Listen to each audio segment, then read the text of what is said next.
मैं आप लोगों को 14 तक फार्मूला बताया था। फार्मूला नंबर 15 है। चूंकि कम समय में बता देना है इसलिए लिखने में ज़्यादा समय लग रहा है। बोर्ड पर मैं पहले लिख दिया हूँ, आप लोग इसको समझ लीजिए। क्या है? फार्मूला नंबर 15 है साइन सी प्लस साइन डी। यहाँ ध्यान रखेंगे, साइन सी प्लस साइन डी, फिर कॉस सी प्लस कॉस डी, फिर साइन सी माइनस साइन डी है, फिर कॉस सी माइनस कॉस डी है। पूरा अरेंज किया हुआ है। साइन सी प्लस साइन डी का जो है फार्मूला वो है 2 sine C plus D by 2, यानी कि साइन का एंगल है सी और फिर साइन का एंगल क्या है डी, यानी कि साइन सी प्लस साइन डी का फार्मूला होता है 2 sine C plus D by 2 into cos C minus D by 2। इसी प्रकार कॉस सी प्लस कॉस डी का है 2 cos C plus D by 2 into cos C minus D by 2। ठीक है। इसके बाद है साइन सी माइनस साइन डी। यहाँ था साइन सी प्लस साइन डी, या साइन सी माइनस साइन डी का है 2 sine C plus D by 2 into sine C minus D by 2। ठीक है जी। इसके बाद है कॉस सी प्लस कॉस डी, कॉस सी minus cos D, sorry cos सी प्लस कॉस डी यहाँ बता दिए थे। Cos C minus cos D minus 2 sine C plus D by 2 into sine C minus D by 2।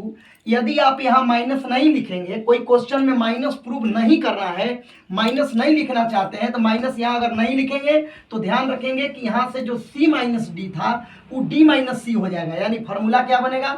2 sine C plus D by 2 into sine d minus c by 2। दोनों same है, दोनों से question बनता है। इसके बाद देखिए अगला ग्रुप का जो फार्मूला है -2 sine A into sine B, 2 sine A into sine B का कॉस सी प्लस डी माइनस कॉस सी माइनस डी, और इसी तरह से 2 कॉस ए इंटू कॉस बी। यहाँ पर साइन साइन का कॉम्बिनेशन था, यहाँ पर कॉस कॉस का कॉम्बिनेशन है। 2 cos A into cos b equal to cos a plus b plus cos a minus b. अब यहाँ साइन और कॉस का कॉम्बिनेशन है, शुरू में साइन है बाद में कॉस है, उसका नीचे वाला फार्मूला में शुरू में कॉस है बाद में साइन है। तो 2 sine A into cos B का जो फार्मूला है वो है साइन ए प्लस बी प्लस साइन ए माइनस बी, और ये 2 कॉस ए इंटू साइन बी साइन ए प्लस बी माइनस साइन ए माइनस बी। इतना फार्मूला है त्रिकोणमिति में जो आपको बता दिया गया। 2 फार्मूला और है जो बहुत ही इंपॉर्टेंट है, मुख्य फार्मूला है वो, उससे बहुत सारा क्वेश्चन सोल्व होता है। और इंटीग्रेशन डिफरेंशिएशन जब हम लोग पढ़ने लगेंगे 12th क्लास में, डिफरेंशिएशन पढ़ेंगे, इसके बाद इंटीग्रेशन पढ़ेंगे। चूंकि 11th में इंटीग्रेशन नहीं है, 11th में हल्का फुल्का डिफरेंशिएशन तक ही सीमित है। तो 23 नंबर में होगा, अगर 1 माइनस कॉस 2a अगर कहीं पर क्वेश्चन में आता है फार्मूला 1 माइनस कॉस 2a का होता है 2 साइन स्क्वायर ए, और यहाँ पर यदि प्लस हो जाए 1 प्लस कॉस 2a तो ये हो जाता है आपका 2 कॉस स्क्वायर ए।